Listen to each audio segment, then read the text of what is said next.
గుండెల్లో ఈరోజు అదే సమయం, అదే అరుదైన ఘనత వాళ్ళ వారసత్వంగా మల్లు భట్టి విక్రమార్క గారికి పొందే అవకాశం వచ్చింది. జాతి శ్రేయస్సు కోసం దళిత బంధు రెండవ విడతలో ఒక్క సంతకం, ఒక్క ఆదేశం ఇచ్చి లక్షల కుటుంబాలను పేదరికం నుండి, అవమానాల నుంచి బయటపడేసే ఆ ఘనత ఈరోజు మల్లు భట్టి విక్రమార్క గారికి ఉంది.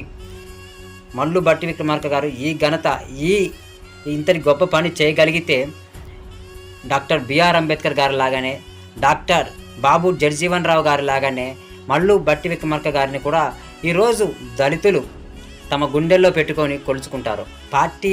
పార్టీ ఏదైనా కానీ, ఏ విషయమైనా కానీ పట్టించుకోకుండా మల్లు భట్టి విక్రమార్క గారు దళిత జాతి గొప్ప నాయకుడిగా, దళిత జాతి అస్తిత్వం ఉన్నంత వరకు మల్లు భట్టి విక్రమార్క గారిని కొలుచుకుంటారు.